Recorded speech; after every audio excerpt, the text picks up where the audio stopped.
But you know what's so great? We actually have a few questions for this episode. All right. A few people on Instagram gave us some questions, and we about to answer a few of them. Some questions I think will be answered a little better throughout the episode because it's related to our episode. But I want to ask. I want us to answer some of these questions. So the first question is, what's your political affiliation? Yeah, you can start first. All right. For me, I think political affiliation is actually very, very hard. Maybe people would identify that as like independent, but I just feel like for one, for there to be a big two with like Republicans and Democrats, there's so many different types of people. So I feel like it's a lot of people who agree with maybe a few points from here, a few points from there, but they ultimately find themselves leaning on one side. And I think that's kind of unfair. So I really don't have an affiliated political party. What about you? Yeah, I'm not Republican nor am I Democrat, and the reason it's the same thing is the idea that it's just like Democrats do not have the actual ideas that I have, although they have some, Right. and maybe even with Republicans. I mean, the far right is far right, so there's nowhere that we can come to a conclusion together. But like, I think there's like a few things that I would say from the right side that I can agree with. An example is Donald Trump wanting to give money to kids that are born in his period. I don't think it's a good time right now because No we're broke. facts. America's broke, but I do think like giving financial gain to our children would be a good idea since we're in fuck capitalism. No facts. Fuck capitalism. And I'd have to agree, but only to like a point, because kind of similarly with like the stimulus checks, in reality, I feel like that was almost like a response to an issue that he didn't address properly and like early enough. So that was something that was necessary just to like keep consumer confidence Yeah. alive and somewhat. He should have been thriving. gave that stimmy though. He should have been gave that shit. Next question is views on fascism becoming more diverse in Black and Hispanic communities, and how do we stop it? I think we're gonna be answering that question a lot more throughout this episode. For sure. But a quick answer for me, I would say, views on fascism becoming more diverse. I would say, honestly, it's been like way. I think it's just we have social media and it's helping us see it more. Again, we're going to get more into conversations about different types of fascism and why it's so diverse. But for my answer, I would say social media that's making it more diverse. More people is showing their opinions Have and stuff. access to it. Honestly, with that question, I would probably say somewhat the same, but just like access of information as a whole and just different ideas. I think because the world, and especially America, is becoming such a big melting pot that we're getting so much more like different ideas. And that's why the people on the right and the people on the left are so extremely on those sides because of the information that they're consuming. Yeah, it'd be crazy ideas that people be spewing out. Next question is America on stolen land? Fuck yeah. Absolutely. I don't think neither of us are gonna disagree on I that. agree. I feel like it's a harder question to like kind of argue against it. Like, Right. what reasoning would you possibly have to say it's not stolen land? You see, a lot of people say, oh, it's not stolen, it's conquered land.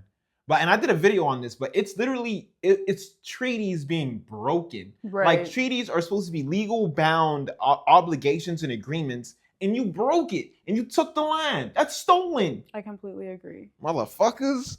Do you think society can be free as long as we have wages? This is a question that I just saw. Do I think society could be free as long as we have wages? That's a tough one. It possibly, I think it's possible, but I don't think that it could exist underneath the same structure that we currently have today. You know, I agree and I disagree in some sense. I do think it's some possibility of having some type of ultimate freedom. I don't think you're going to have ultimate freedom under wages. I think when wages are gone, that's when we can have the actual freedom that people should have.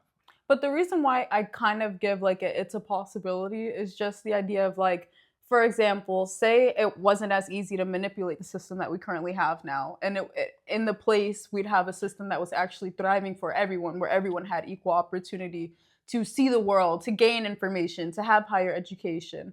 It would be kind of different. Yeah, under capitalism, I can't see that happening. It is meant to be manipulated. That's It's very really true, meant to be manipulated. But I do agree, if we were able to have equal wages throughout, which is, I guess, socialism if you wanted to still have wages, technically. Yeah, I'm not sure. and not even in like a communist way. Like, I'm Right. not saying everyone puts in work and then we get the same. Do you like Bionicles?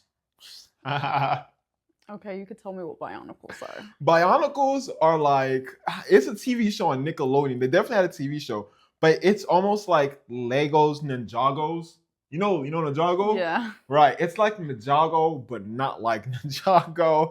It's like, I don't know how to answer. No, I do like Lego Bionicles. I just never played it because when I was a kid, we were broke. My parents were not buying fucking toys for us like that. And the toys they did buy, they were stolen. Like, they were stolen all the time. What kind of audio equipment we using? Hollyland? Hollyland. Hollyland? Yeah, Hollyland. Hollyland mics. Yeah. We're going to get more better equipment as we go. We're in our infancy stage right now. Yes, we're very much so in our embryonic era. So Embryonic, you guys get to grow with us. Right. My bad. How do you get into politics? That's a good question. You want to answer this first? I would say definitely reading, because when you're going to consume anything that someone has with politics, you're going to experience their bias. So you need to be able to understand why. And that's kind of the intellectual versus, like intelligent. Like, to have an intellect, you kind of have your own understanding of why something is versus just knowing that it is. Right. No, I agree. And it's not even just knowing your own, it's also looking at different perspectives. Yeah. And I think that's one way of getting to politics, is seeing just different perspectives. Like, if there's something that you really like, it's political. It's definitely political. If you like football, I guarantee you can see the politics in football, and then it's going to help you grow into politics as well. Because for me, it was about blackness. I was really into black history, black shit and all that, and realizing that blackness is connected to politics. And I got into it, and I'm realizing I know what I like and what I don't like in politics. Right. And I think it's also like the critical thinking questions that you ask yourself when you're interpreting the information. Like, if you were to go buy a car, the salesman is obviously going to try to give you all of the greatest specs about the car. They're not really going to tell you what's wrong with it. So you have to understand, when people say certain things, they have a certain authority of what they're trying to persuade or how they're trying to influence. They're going to cap. They're going to try to cap on your ass. Honestly, that's all the questions. So I fucked it up last episode. Drop the motherfucking intro.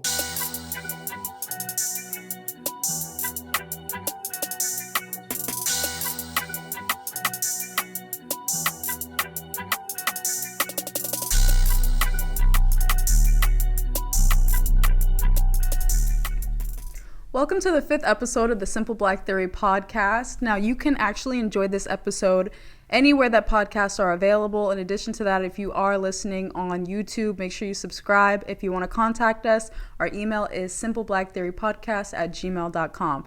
Make sure you guys enjoy the episode. All right. So just to kind of preface the episode, I'm going to read into what anti-intellectualism is, just like the basic definition. So it is a widespread distrust of intellectuals, expertise in intellectual pursuits, and some common examples are hostility towards education, critical thinking, as well as a distrust and hostility to science. Bro, I can think of hella people when we say that. I think anti-intellectualism is like the new fad. It's a new thing. And we've seen it everywhere, especially with the election in 2024. I think it's just like a big problem that we've been having in the last couple of years, probably in the last 5 years, especially with Twitter. Right. And even too, I feel like there's almost a weaponization of intelligence. Like, for example, with the woke-minded virus, and how we've taken something that was initially something that was beautiful, that, you know, we could kind of identify with and show that we are progressive and that we kind of stand with Black people. Yes, and it was so turned true. into something that's almost like, oh, you're woke, like, oh, look at you, like liberals. Yeah. Like, oh, you're a liberal. Like, it just becomes something that it just wasn't. So, so I was actually reading something, and I got the idea that anti-intellectualism is basically like, so the idea is that people who have anti-intellects are afraid of discomfort, but they see discomfort as harm.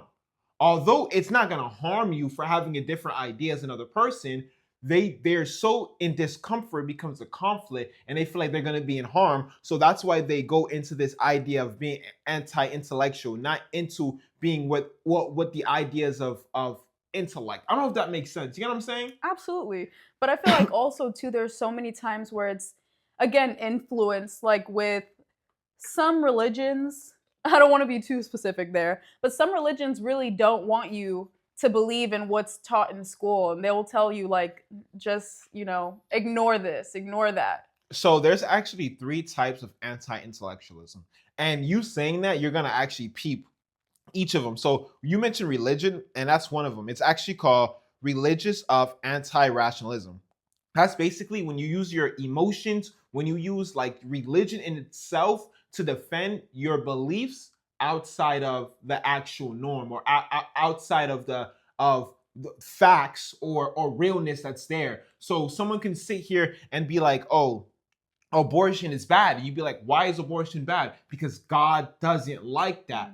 That's literally anti-intellectualism. You're not using any facts. You're not using any realness into why abortion is bad. You just assume abortion is bad because your religion believes in that. And that's literally anti-intellectualism. And just to kind of like get a little bit more specific by saying like realness, not whether it exists or not, but more so into like this reality. Right.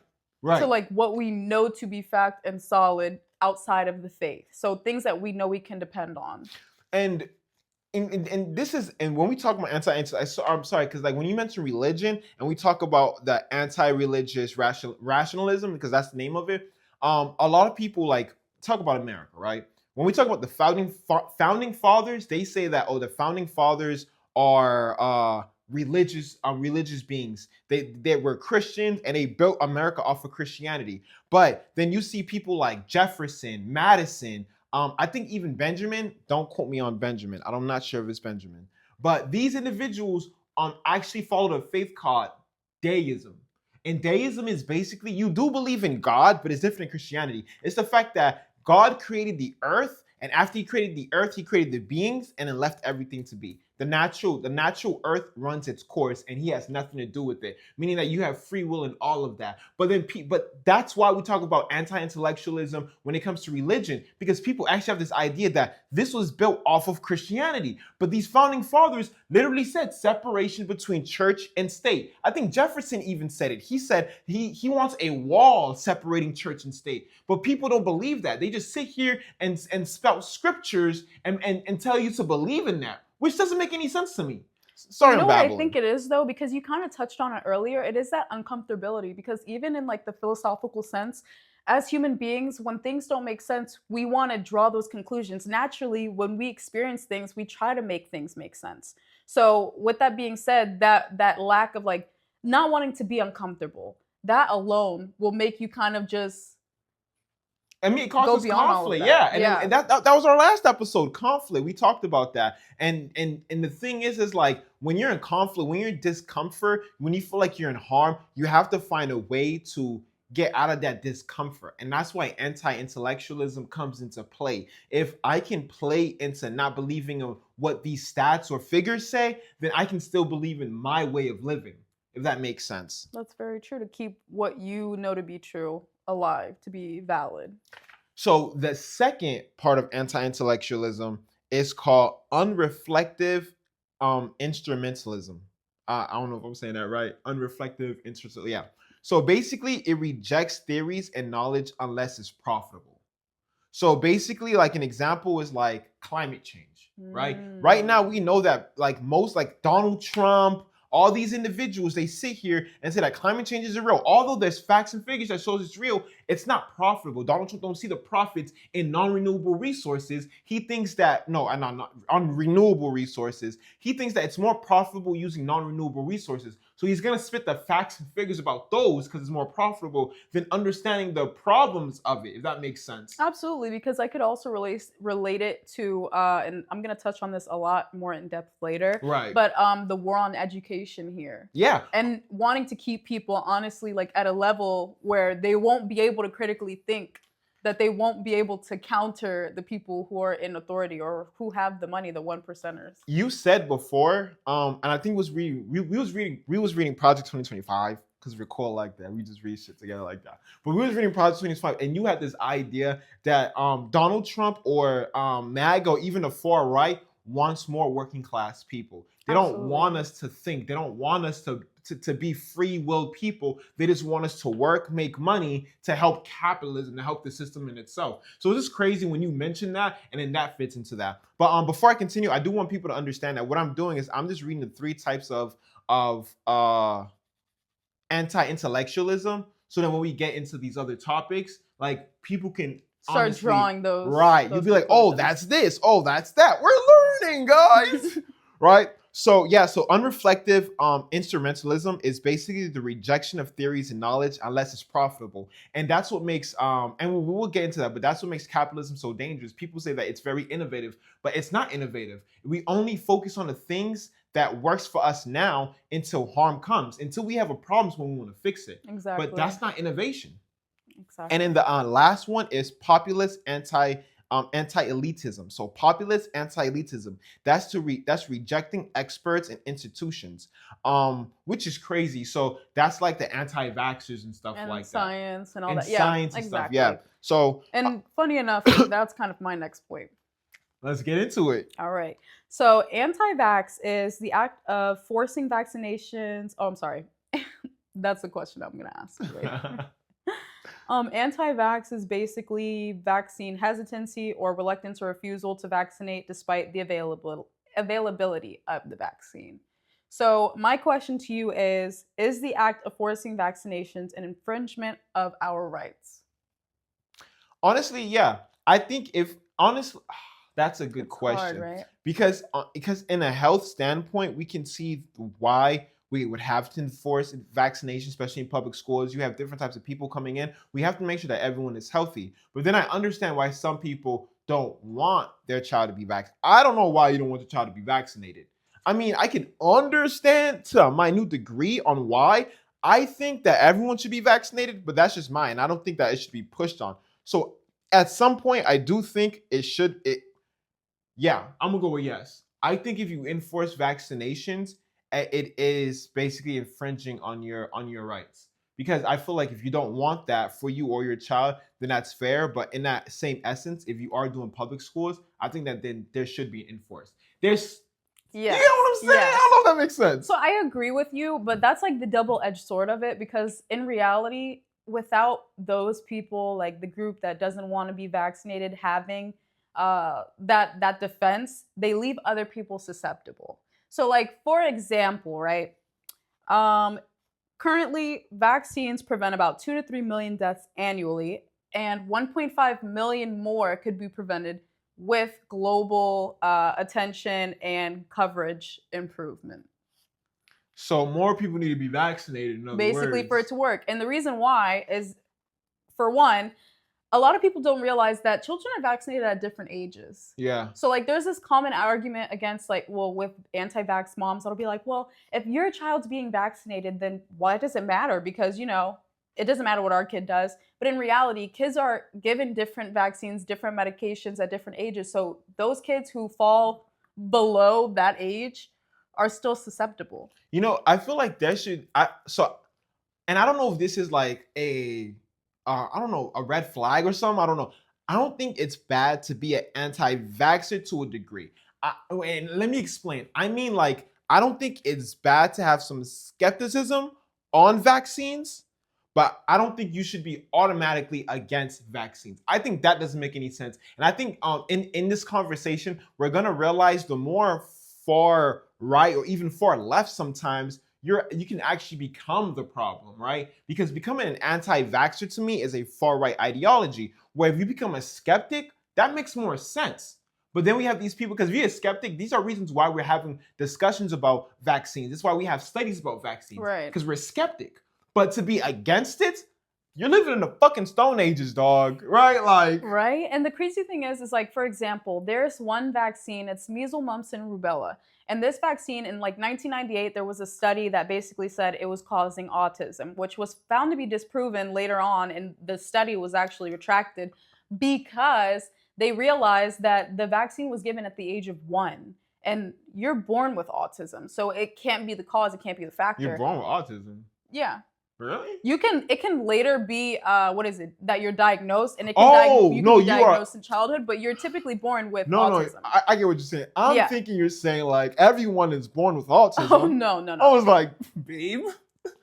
No, that makes a lot of sense. That makes a lot of sense.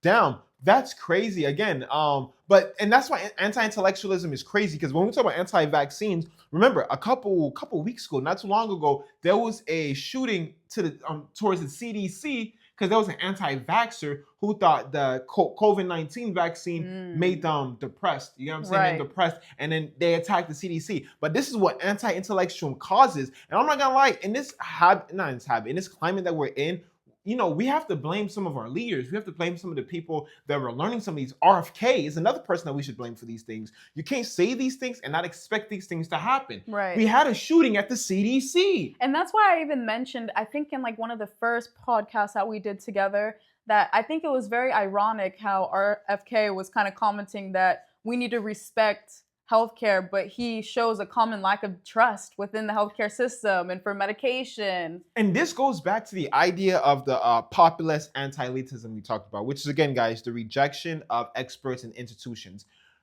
We're mentioning how RFK says that we need to depend on our healthcare, but then doesn't rely on our healthcare. Same thing with Donald Trump. He sits here and he doesn't rely on our experts. He doesn't believe on the institutions. They say something, he says they're wrong. Even in his administration. But Donald Trump graduated from Wharton, the best business school. We had Ron DeSantis graduated from Yale, one of the best institutions, the best colleges. So you're preaching anti-intellectualism, but you're practicing it. But then you're practicing it. And that leads to my question. My next question for you is, how can we question half of a science but not the rest? Because where do you draw the line between over-the-counter medication, weather, food safety, hospitals? Like, where do you draw the line in what you believe and what you don't? Right. And that's the scary thing about it. Because that's what anti-intellectualism works with. Again, it's the idea of not trying to be just comfortable, right? And that's why we're having the attack on CRT. Although, well, we're gonna get into a conversation about that anyways. But so the idea is that I have to find things that's going to make me more comfortable. So if there's statistics, if there's stats that kind of helps my argument, I'm gonna focus on that, no matter if it's not true or even half true.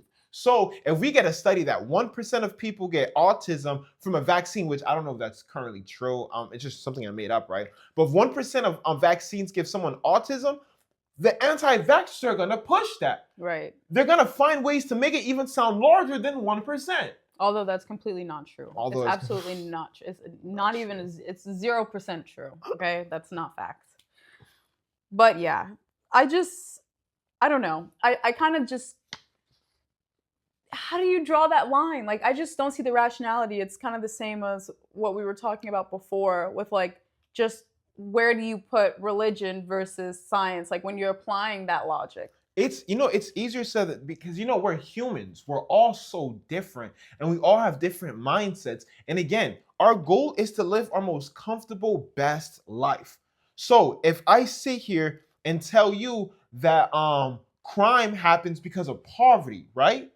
And you're a rich person, you may feel bad because you know that you have all this money and that you know that you're not going to face all these problems because of this money. So what happens now is that you be like, that's not true. Then you find other statistics that may help your reasoning a lot more, no matter if it's just a little bit true. So they say and be like, oh, Black people commit 13% of the crime. They'd be like, oh, so it's a race problem, right? It's not a poverty problem. It's a race problem because Black people commit 50% of homicide.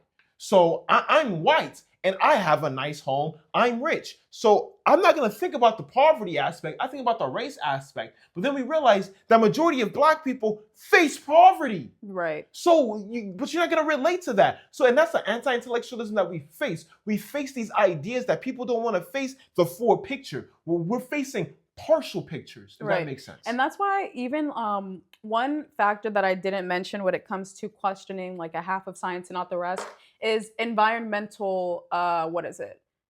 Basically, like having the knowledge of environmental impacts Climate around you. change. Things like climate change, but also how it comes to be. Like, for example, most most highways are typically going to be on the less fortunate sides of towns, and because of that, Less then trees. you have not only that, but you have higher CO2 levels because you have high carbonation levels, exhaust systems, fumes from cars that are sitting in traffic on their way to work, which is going to hurt the disadvantaged people more than the people who are living on the side of town that has more trees, less Right. highways. And then they're gonna sit here and tell you, well, okay, how is that neighborhood poverty? They got broke people are not working. But in actuality, when we look in time, redlining, Right. people left the neighborhoods. I'm talking about bus drivers, mailmen, school teachers. Right. They left, white ones, they left the neighborhood, went to suburbs, and then now we have us. People who had teachers, who had bus drivers, who had postmen that were white that are gone. And they're not hiring people. They shut down the stores. They shut all these places down. So what's gonna happen? Drugs come in, poverty comes in, violence comes in, because now it's more survival. Right.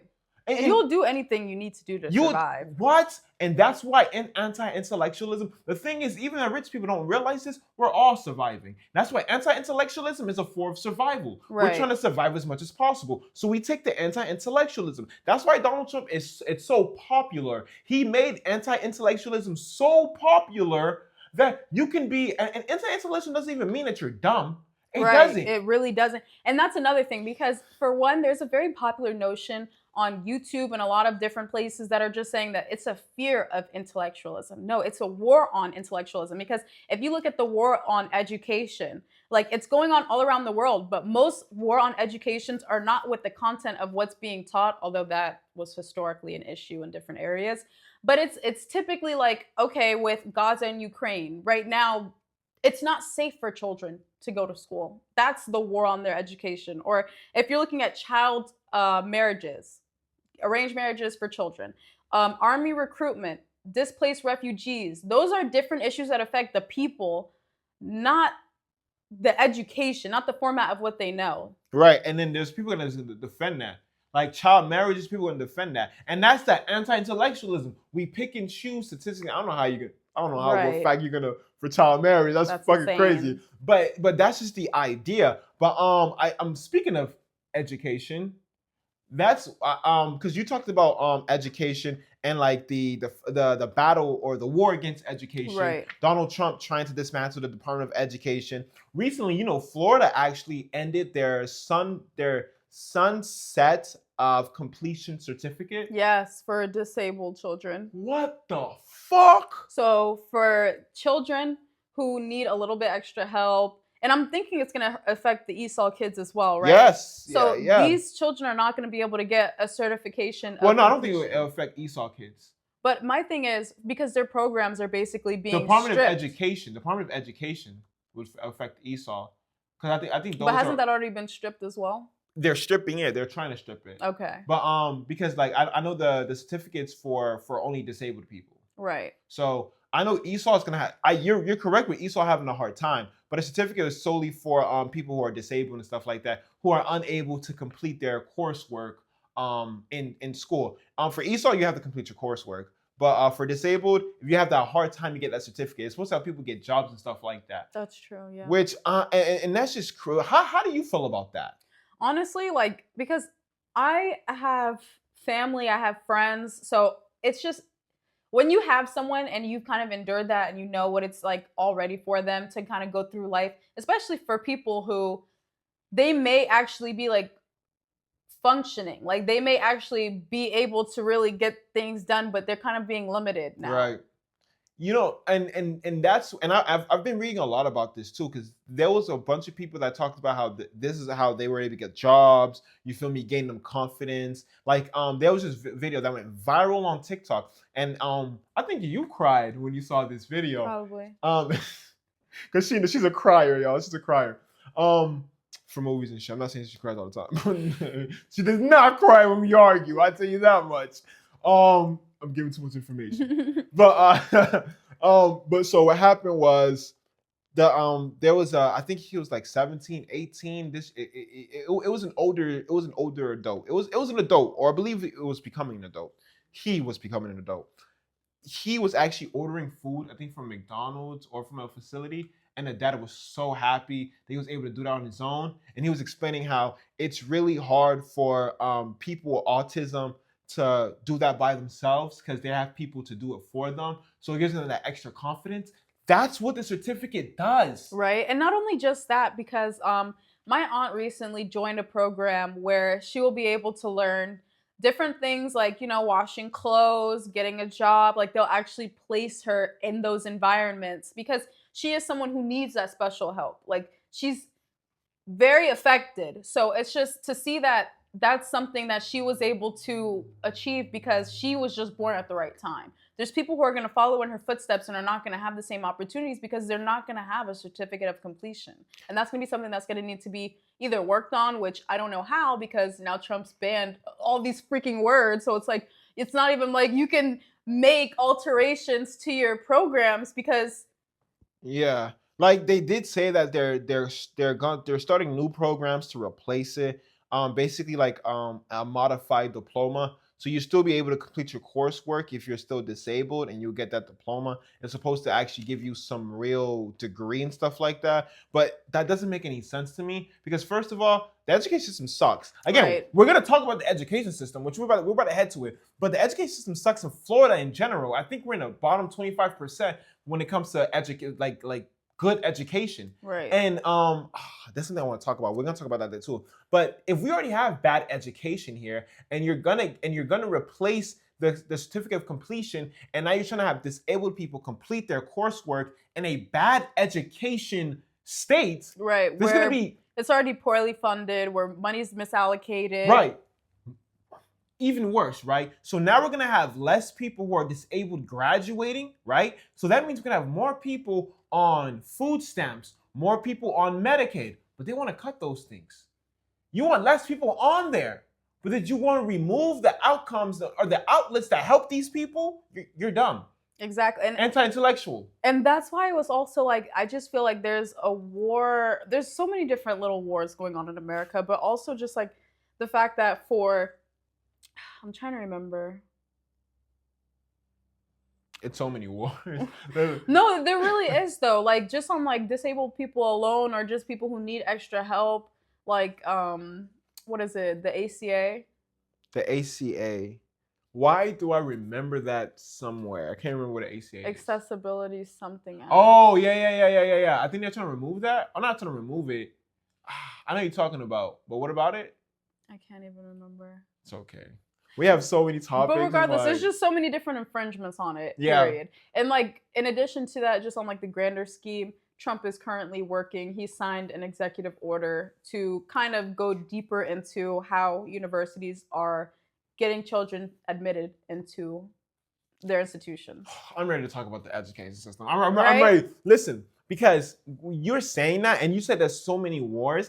I want to highlight Black women, for instance, right? We talk about the education system, and people don't understand that it is a war, and it's a war on Black people, specifically Black women. I have some stats here. It says that Black women are one of the highest educated people here in the United States. 21% of Black women by the age of 29 has their bachelor's.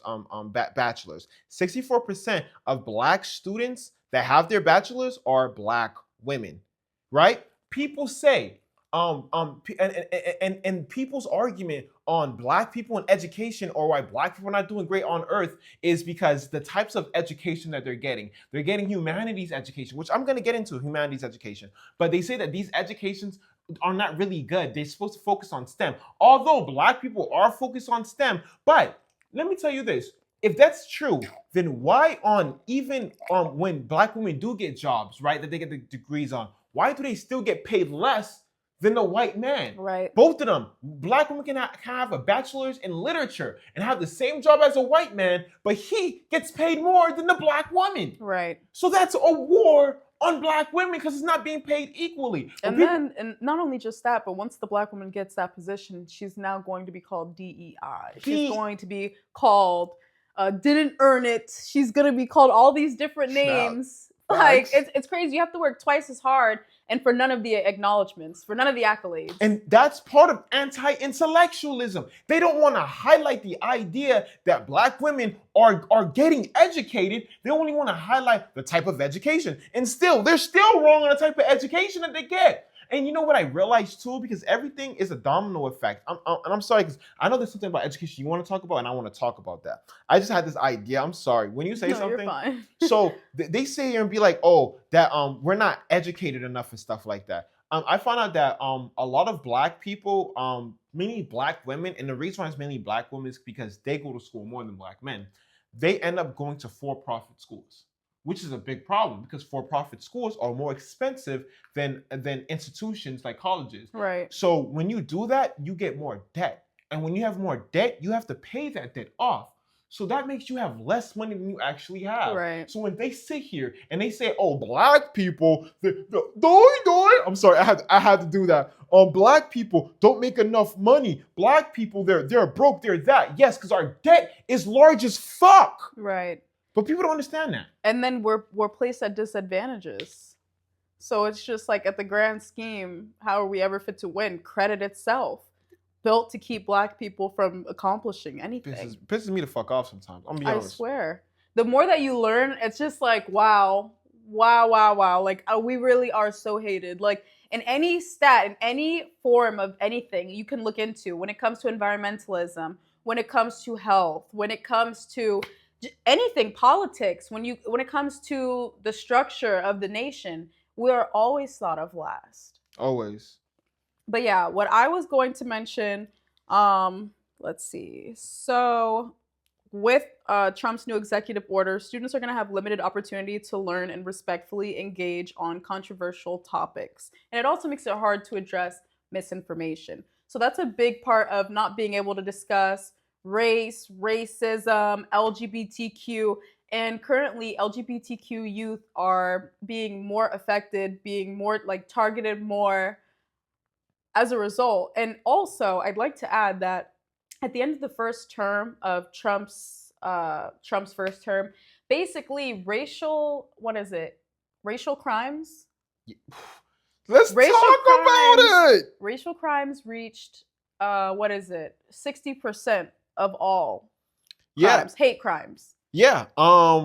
Damn, there's so much stuff. You actually want to do the honors?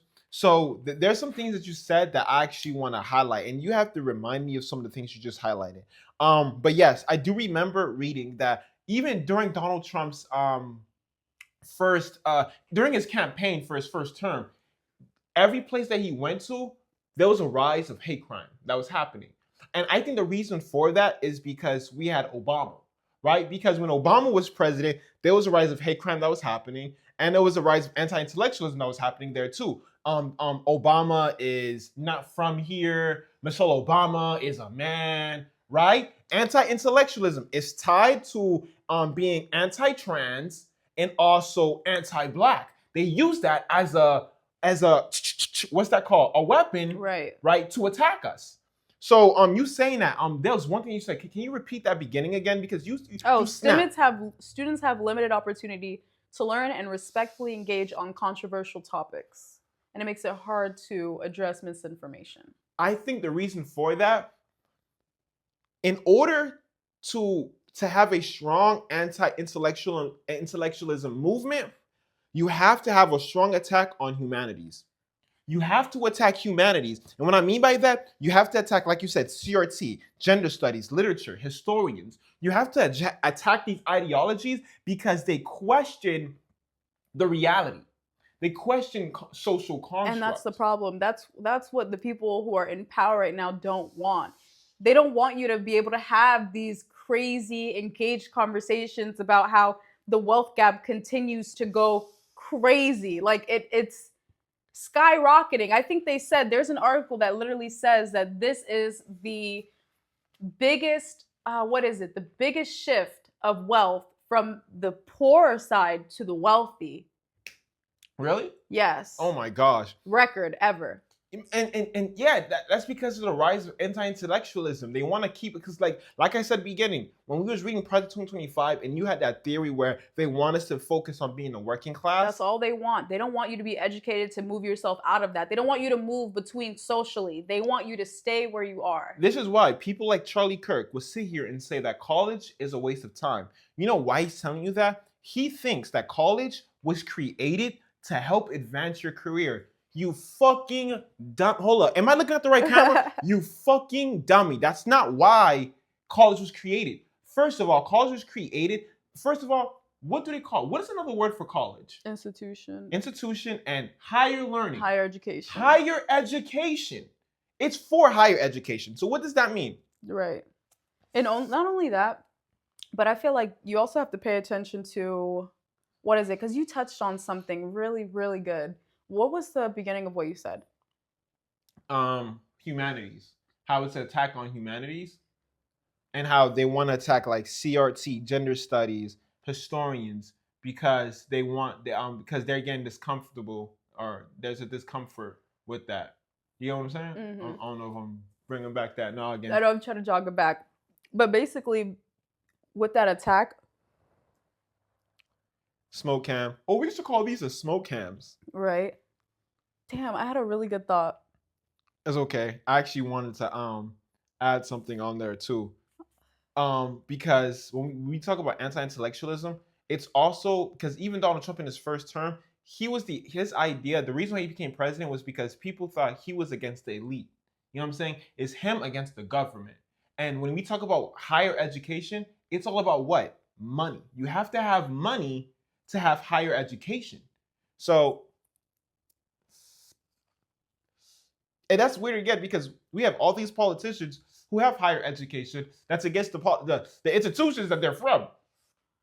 And the thing is, too, to bring it back, because I remember my point now, it's a business standpoint. From a business standpoint, we have to understand they want more workers. They want to increase how much, like they want to increase the productivity. If you have more workers, you have more likelihood of reaching that productivity, that idealized productivity. When you don't reach it, the economy, it goes in. You're losing, you're shrinking, but it expands and you gain more money when you have everybody doing what they need to do. When you slack off at work, your manager's pissed because they know if they reach this number at the end of the year, they reach this bigger goal, which is their bonus. It becomes very calculated. It's very intentional. So also with that same thing in mind, businesses are becoming a lot more monopolized. When you think about coffee shops, you think about Starbucks. When you think about fast food, you think about McDonald's. When you're thinking of all these different things, it's all very much so intentionalized. Disney. Everything is moving. Hulu, what ESPN. Exactly? Everything's moving into a monopoly because then if everyone is more comfortable with the things that they've been knowing, which is just advertisements and brand deals, that's literally all it is. You have no assurance of anything else. And we all know their stuff is chum. But realistically, when other people try to move into those markets, it's going to be harder for them because when you have a monopoly, that's going to be the barrier to their entry in that market, in that industry. So you have to really think. A lot of these things are very intentional. It's a war on intellectualism. People are not afraid to become entrepreneurs. People are not afraid to grow bigger and to make money. That's the American dream. That's the goal. But they're locking you into something that you're not going to obtain anything. It actually goes back to one of the anti-intellectualism I was talking about. And I think it was the populist one. It was the idea, I'm trying to find it in my notes. It was the idea that that you don't care about the facts until it's profitable. So that's the idea. So exactly. All this monopolizing is going to cause innovation to be hard to appear because now these monopolies are going to try to have these innovations themselves, which is going to be hard because they're also going to try to expand themselves and stuff like that. So I don't know. And that's why capitalism isn't a great thing. But this is why Donald Trump said he likes the poorly educated. Exactly. This is why he says he likes the poorly educated. There's a few different people who were very popular just in like the birth of America and the first couple of like white millionaires, billionaires who said the same thing. Because if you have people thinking, that's exactly what you don't want because they're going to try to outthink you. You have to think it's a crab in the bucket mentality for everybody who you even know. So just imagine the people at the top. You don't think they're bigger crabs? That's so true. It's and it goes back to the idea that everyone is different and everyone's way of life is different. So there's this thing about like the ideal self, right? So you're trying to be your ideal self. And when you have your ideal self, you're going to go through contradictions, meaning you're going to go through your life facing through problems that is going to contradict your way of life. And in order for you to go through your way of life, you have to go through that contradiction. So people use anti-intellectualism to go through that contradiction. So they'll sit here and be like, oh, we need more gas, we need more oil to bring more money into America. But then the last president, Joe Biden, actually produced the most gas, the most oil, and America still broke. But that's the idea. Gas was still high. Right. But the thing is, the idea is that, okay, I'm not going to acknowledge that gas is still high because although we're still producing the most gas. I believe in Donald Trump. Donald Trump said that gas is high because we're not producing enough oil. So I'm going to believe that. And that's how it's just because he said it. And that's the appeal to authority that people love to just go for Yes. blatantly. Well, they said it, so I'm going to go with it. Which is the same party. It's just weird to me because a couple years ago, Republicans would be the one who are like, I'm not listening to the government. I don't trust the government. Oh, I'm taping. Bro, when we worked at a phone company, the Republicans are the ones coming in with tape over their cameras because they think that people are watching them. So it's just like, what? So now you're going to just blindly follow them into a sea of nothingness. So watch this. So I've been doing research on nearly every politician that's running for Senate, right? In every state that's running for Senate.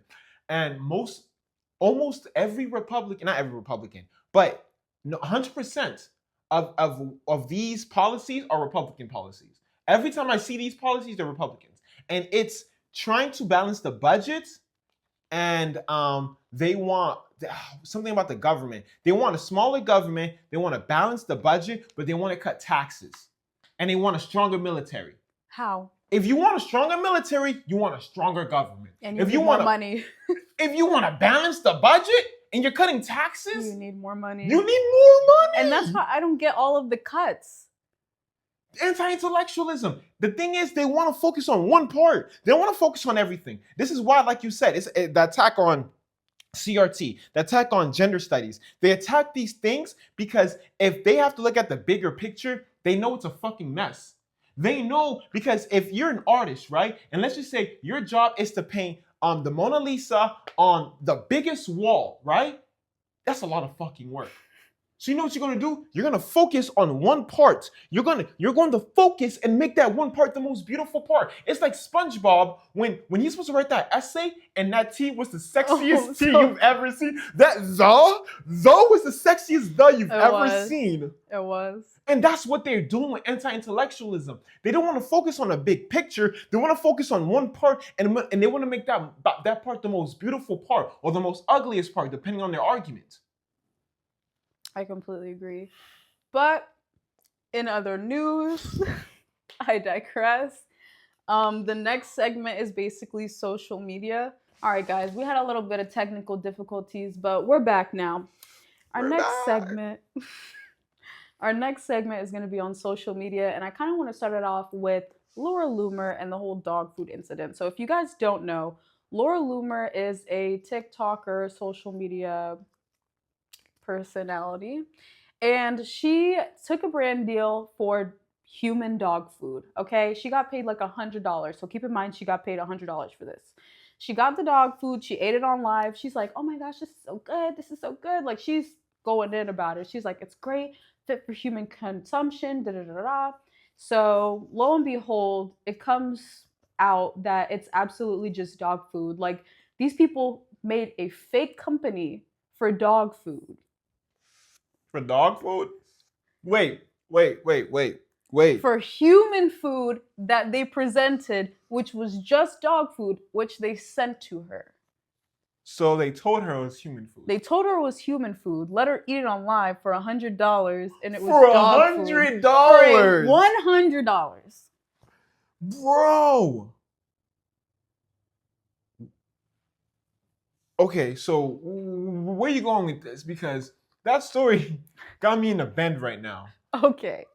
So basically, this kind of feeds into the era of misinformation and also the war on intellectualism, because she didn't do her due diligence to really go into the website and to figure out, who's the head of this? Is this legit?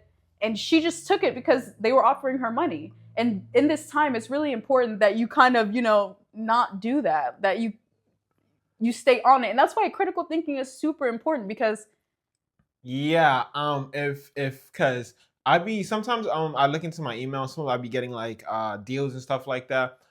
And they give me the website and I check the website to see if it's legit. I'm not gonna just, by the way, this is brought to you by fuck Donald Trump. That's brought to you by fuck Donald Trump. But yeah, I don't just get a random ass ad and be like, yeah, I'm gonna do it for $100 and eat the product that they sent to me. They sent it to her, right? Or she didn't? yeah, they sent it to her.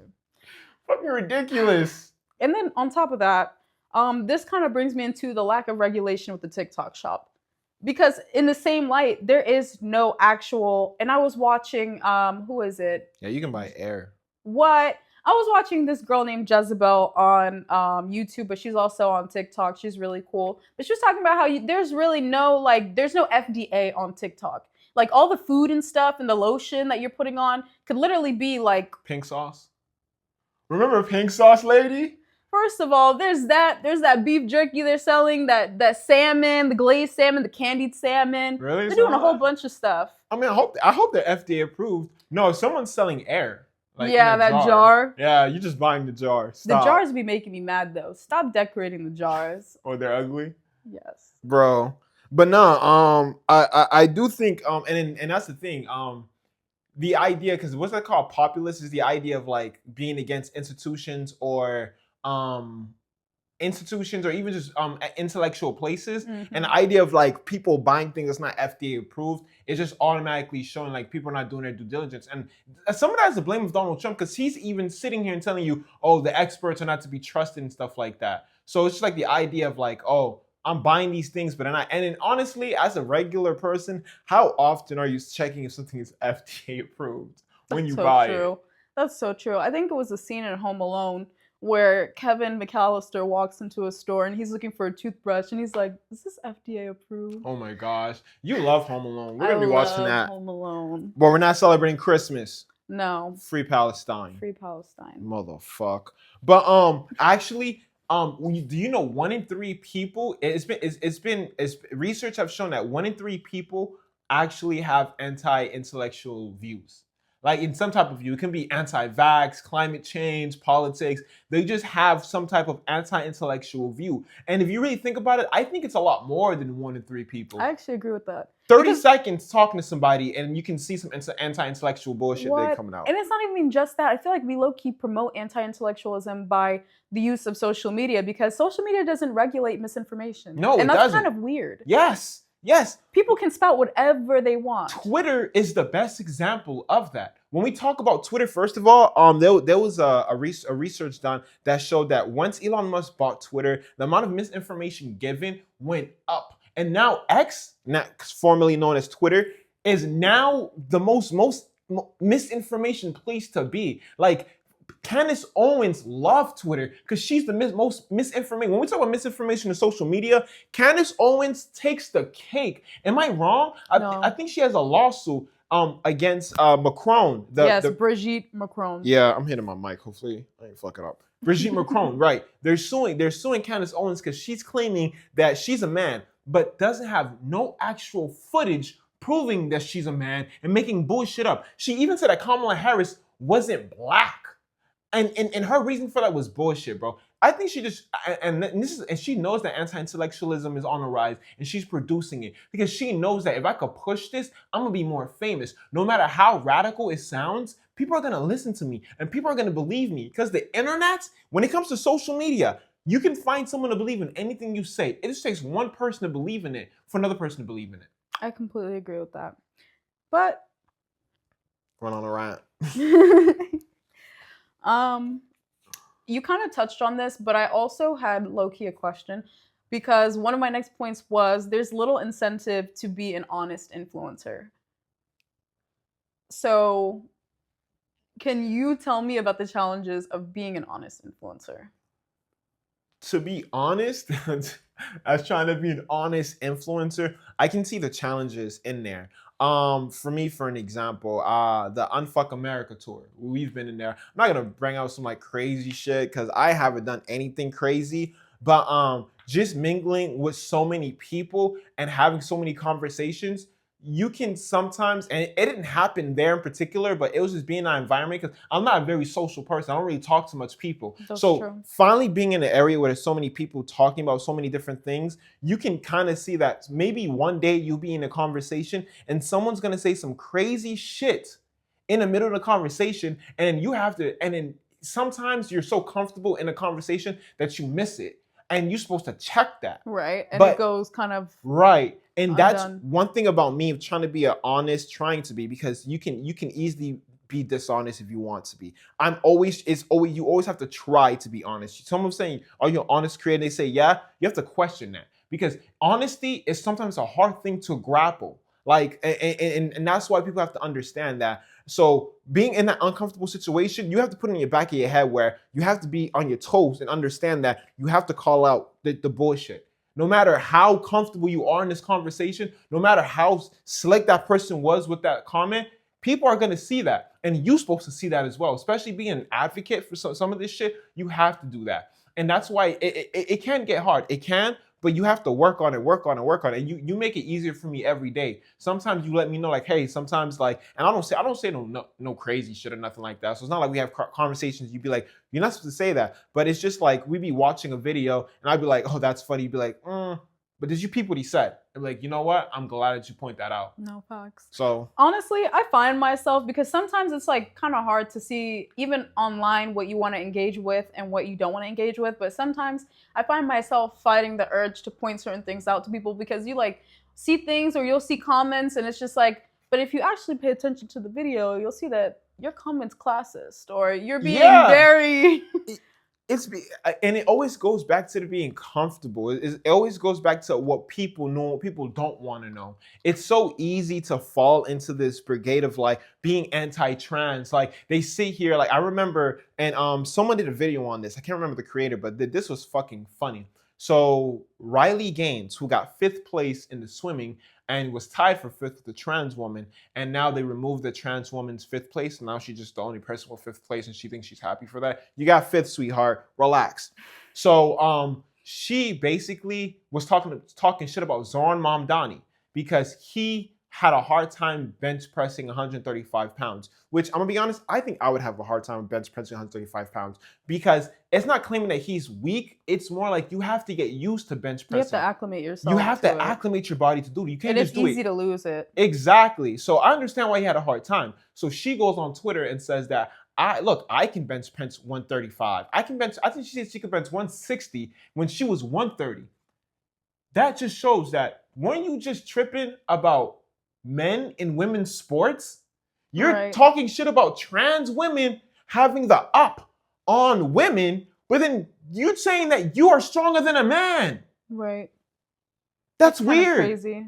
So, but no one's not going to point that out. Why? Because being anti-trans is better for them, for their lifestyle, than to point out that people are different. And that's the reason why, So go ahead. sorry, I think I really want to push this in. The reason why I feel like there's even that big attack on like LGBTQ or what is it? Like just, yeah, LGBTQ and the families and the structure there is because what they're really afraid of is not having people reproduce. If they could reproduce, they would not give a F, bro. They would not care. But because they can't, like, also, what is it? Give in or like support the dynamic, the ultimate dynamic and goal of having a strong working class, then they're like, no, that's a weak family. That's a weak family dynamic. We need a man and a woman. You sound like Candace Owens when you said that. So the idea of that is called the Great Replacement. And it was a long time ago idea, but it got more recognition when this philosopher Camus from France brought it up, and then people in America brought it up, like Tucker Carlson. He starts saying that Democrats, for instance, are trying to bring immigrants in here, trying to replace people that were born in America for immigrants, so Democrats can take advantage of that and become the dominant beings and shit like that, which Right. does, and it's supposed to be attacking elitism, like, oh, this is the elite trying to do this and shit, and the Republicans are the ones that are trying to help the working class, because Donald Trump, now people are thinking that Donald Trump is for the working class. I'm not sitting here and telling you that Democrats are for the working class. I'm not sitting here and telling you that Republicans are for the working class. None of them are. And they're pushing this idea because it works for them. It's anti-intellectualism. Can you point you like I'm not gonna say that they don't have any policies that worked for the working class, because some of them did work, like the tax cuts. Not great right now. Tax cuts is a horrible idea right now. But for the working class, you do get more money in. Obviously, other shit's gonna affect that, so you don't really have money. But still, these ideas does help the working class. Technically, we need socialism, technically. Right. But still, it's just that the idea of this, you need you have to push one idea for your lifestyle. So they're just pushing this lifestyle and pushing anti-intellectualism for their lifestyle. I'm yapping. I'm hoping I'm making a lot of sense. No, you do make sense. Okay. So also on the same kind of like, well, I guess piggybacking off of social media is artificial intelligence. I fucking hate AI. And it's everywhere. You cannot escape from it. You cannot escape. You go on Google and AI is taking over the search. This is the first thing you see. Like it's just no way to escape from it. And like as a creator who I say try, I actually do produce 100% non-AI work, but it can get hard because when you Google shit, Google don't help. And you have to like fucking watch videos to find a name that you want, whatever. I'm not gonna get into it. But that shit gets annoying. I hate it. Like, but AI is terrible. And AI is actually making anti-intellectualism hard. But I want you to go start it off because you actually brought it up. I'm sorry. No, you're fine. So first and foremost, AI is ruining our drinking water. It's taking up our drinking water. So if you are using it, just try not to overuse it or try to avoid it really if you can. But I do want to bring up an MIT study that was done. It was done with two control groups. One that they were basically writing an essay. One group used AI and one group didn't. And the group that used AI, they all submitted similar essays. They weren't really that unique. They weren't very human-esque. They were kind of just like poorly written essays. They sound very generic and they all came across the same. Then you have the group that ends up writing it without AI. They create a great, creative, thought-inducing essay. And so they say, let's reverse it. We're going to give the students that didn't have AI now, and the ones who did, we're going to take it away. The ones who originally used AI still gave a shitty essay because they couldn't even remember their first one because they didn't use any brain power during the entire thing. Yeah, so then the group who didn't use AI, they created a stronger essay. And it showed hope that AI, when used with intelligence, there's actually possibility of success there, that there is possibility of growth there. But when you're using it as a tool and you're not taking anything else, first of all, your brain is not using connections. So that's true.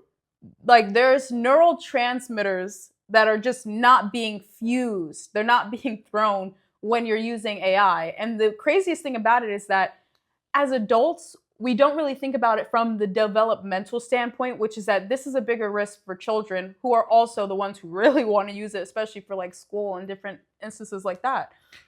You know, so one of the biggest parts why I don't use AI is what you mentioned, is how much of water it uses and just non-renewable resources. And it's making non-renewable resources more expensive. That's why your electric bill is high, guys.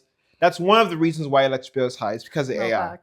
But the idea of AI affecting your brain and stuff like that, and it's making your brain less inactive, it's such a scary idea because in our generation, I'm a little older than you, but still within that, in our generation, the problem was that the internet was going to be a problem for brain. On the inactivity, we're doom scrolling. You feel me? Not using our brain as much. We're watching TV was a problem, right? Now we having that, and now we have AI.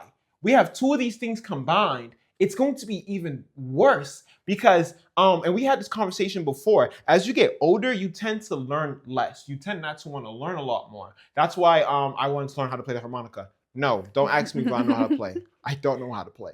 But I that's why I want to get to learning new things so your brain can stay active, because when you get older, it will play an effect. I think there was a study saying that sugar plays into dementia. Yes, sugar plays into dementia and stuff like that. So it's just like, and I'm not talking about, oh, you can't use sugar because you're not gonna right, whatever. just like excess. Right. But it's just like, and right, or not using anything at all. So not using your brain is such a bad thing. And AI affects anti-intellectualism because it only gives you half truths. And not only that, but just like, again, from that developmental standpoint, when you're thinking about the children, like their mind is not all the way formed yet. So they actually are losing on things that they won't, like they physically, biologically will not be able to grasp after that point of being able to learn it. And it kind of reminds me of Jeannie, which is basically this young woman. Well, she's a young woman now. She's a grown woman now, but she was a young child. She never had any like stimuli. She was given like raincoats to play with, but she was ultimately in the dark all the time. Her father hated loud noises. Her mom was blind, so she really couldn't help her. And basically, she kind of grew up not being able to learn English. She couldn't identify color. She couldn't really speak. She had a hard time walking. There were so many different issues. And what it taught psychologists is that human beings have certain age markers to learn certain stuff. And once you pass that, you can't really get that back.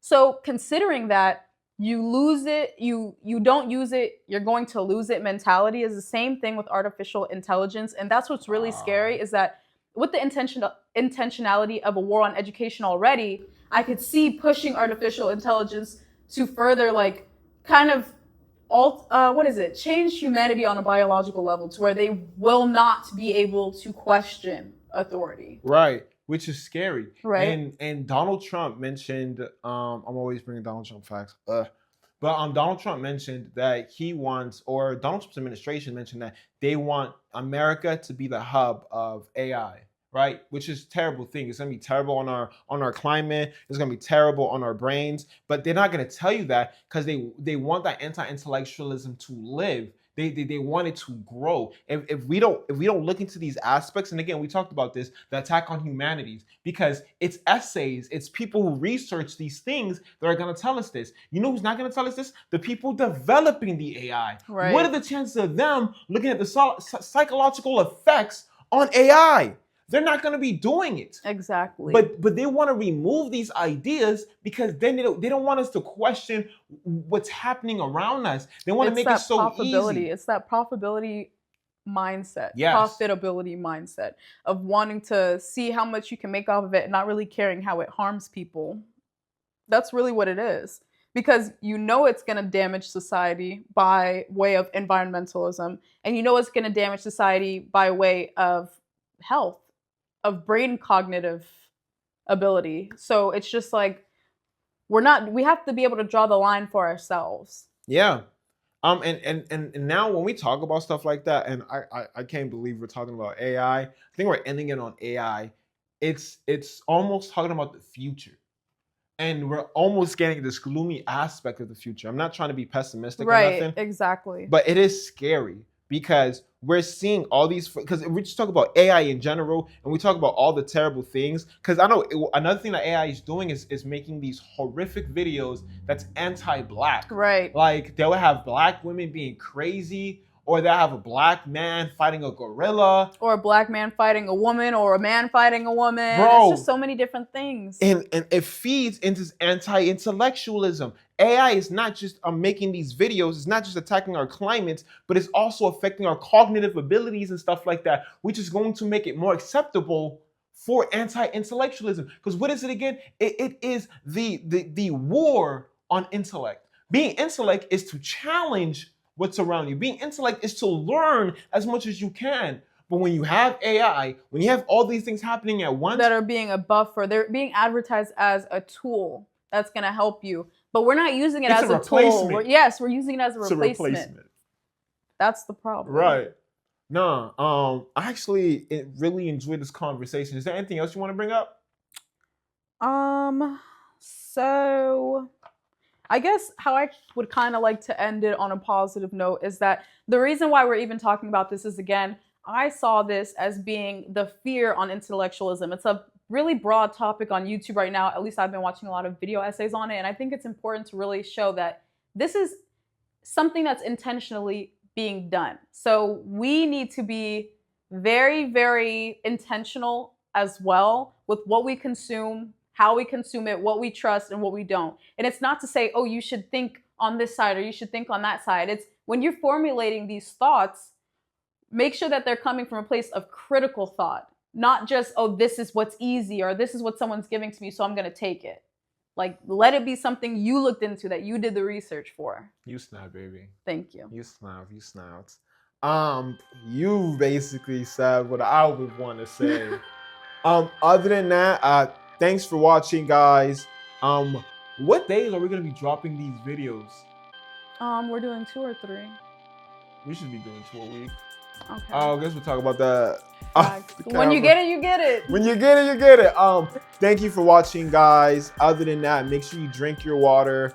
I was gonna say pay your taxes. Fuck the government. Don't tell them I didn't tell. Yeah.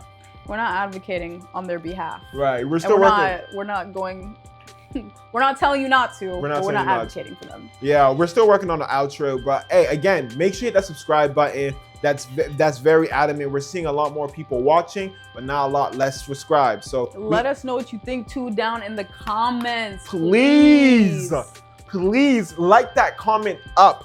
And if you made it this far, put a black fist up in the air. All right. Thank you. Peace.